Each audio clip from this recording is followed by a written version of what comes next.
걸스파이크에 오신 여러분 환영합니다. 2024-2025 시즌 B리그 여자부 챔피언 결정전에서 정관장은 김연경이 이끄는 흥국생명과 5차전 풀세트까지 가는 접전을 벌이며 감동적인 시즌의 마무리를 보여줬습니다. 하지만 결승 무대가 끝나고 그 화려했던 스포트라이트가 꺼진 지금 우리에게 남은 것은 감동이 아닌 우려입니다. 이기고 싶었지만 그 대가가 너무 컸다. 지금 팬들 사이에서 퍼지고 있는 말입니다. 그 시작은 팀의 에이스 메가였습니다. 챔피언 결정전 5차전에서 37득점을 기록하며 마지막까지 투혼을 불사른 그녀. 하지만 챔피언 결정전이 끝난 이후 휠체어에 탄 채 인도네시아로 출국하는 모습이 공개되면서 팬들은 충격에 빠졌습니다. 무릎 부상이 상당히 심각했던 것으로 알려졌고 손을 꼭 잡아주던 남자친구의 모습까지 더해지며 이 장면은 많은 팬들의 눈시울을 붉혔습니다. 그녀는 이번 시즌 정규리그 득점 3위를 기록했는데요. 공격 성공률 1위에 이어 챔프전에서 최다 득점자로 153점을 기록했죠. 리그 최고의 공격수로 불렸던 메가가 사실상 한쪽 다리를 못 쓰는 상태로 코트에 섰다는 사실은 이건 단순한 감동이 아니라 경고입니다. 그리고 메가만의 이야기가 아닙니다.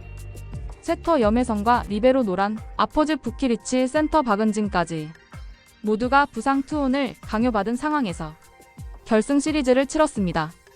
염혜선은 무릎 부상으로 2차전을 결장했지만 나머지 경기엔 진통제를 맞고 출전을 강행했죠. 그녀가 오른발을 절뚝이며 점프 토스를 시도하는 장면은 중계 카메라에는 잡히지 않았지만 현장에서 본 팬들은 모두 숨을 멈췄다고 말합니다. 노란 역시 마찬가지였습니다. 등 통증으로 진통제 없이는 경기에 나설 수 없는 상태였는데요. 그녀는 경기 후 인터뷰에서 투혼이라기보다는 다들 열심히 한 것이라는 담담한 한마디를 남겼습니다. 하지만 그 말 속에 담긴 무게는 결코 가볍지 않았습니다. 부키리치와 박은진도 다르지 않았습니다. 부키리치는 2월 발목 인대 파열 부상으로 사실상 시즌 아웃이 유력했지만 기적적으로 플레이오프에 복귀했는데요.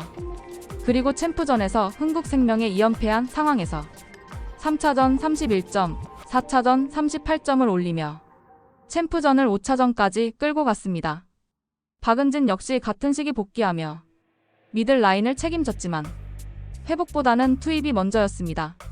선수들이 보여준 헌신과 투혼은 물론 칭찬받아 마땅합니다.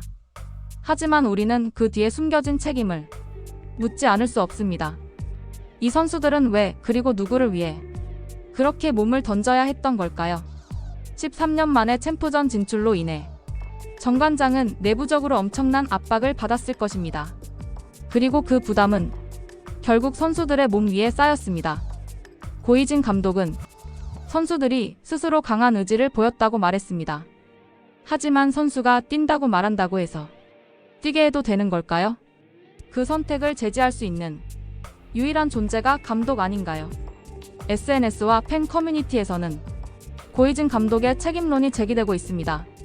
선수 본인이 원해서 뛴 게 아니라 코칭 스태프가 멈췄어야 했다. 이건 투혼이 아니라 혹사다. 결과적으로 메가를 망가뜨리고 보내버린 시즌이었다. 이런 의견들이 쏟아지고 있습니다. 물론 선수들의 의지를 무시할 수는 없습니다. 하지만 그 의지를 보호하는 것도 스태프와 구단의 몫입니다. 지금 정관장은 어떤 상황일까요? 메가는 떠났습니다. 부키리치는 유럽 진출 의사를 밝혔고 염혜선은 91년생으로 전성기를 지나고 있습니다.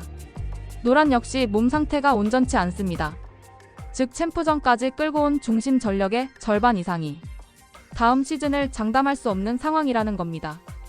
이건 단순히 정관장만의 문제가 아닙니다. B리그 전체가 직면한 시스템의 한계이자 개선해야 할 경고입니다.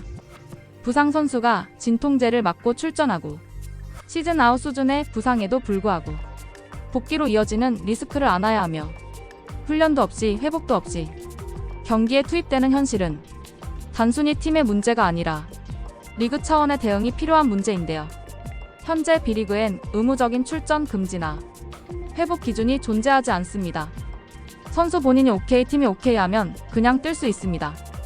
하지만 이건 선수의 생명을 좌우할 수 있는 위험한 구조입니다. 또한 리그 일정이 너무 촘촘합니다. 이번 시즌 정관장은 현대건설과의 플레이오프 3차전에 이어 흥국생명과의 챔피언 결정전 5차전까지 15일 동안 8경기를 소화했습니다. 중간 휴식일 없이 이틀 간격으로 풀세트 경기를 치러야 했고 결국 주요 선수 대부분이 탈진 수준의 컨디션으로 경기를 치러야만 했죠. 또한 재활과 복귀 기준이 불명확합니다. 부키리치와 박은지는 전치 수주에서 수개월 걸리는 부상을 안고도 한 달도 안 되어 복귀했습니다. 팀은 이들을 기적의 복귀라며 홍보했지만 그게 정말 기적인지 아니면 무리한 투입의 결과였는지 지금은 되돌아봐야 합니다.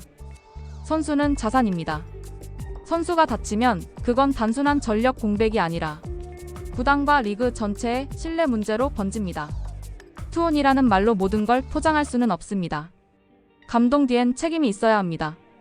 이번 시즌이 한국 배구의 전환점이 되길 바랍니다. 선수들이 마음껏 뛰되 안전하게 그리고 오래 뛸 수 있는 리그. 그것이 진짜 프로리그의 모습입니다. 오늘 준비한 소식은 여기까지입니다. 앞으로도 걸스파이크에서 더 깊이 있는 배구 소식 전해드리겠습니다.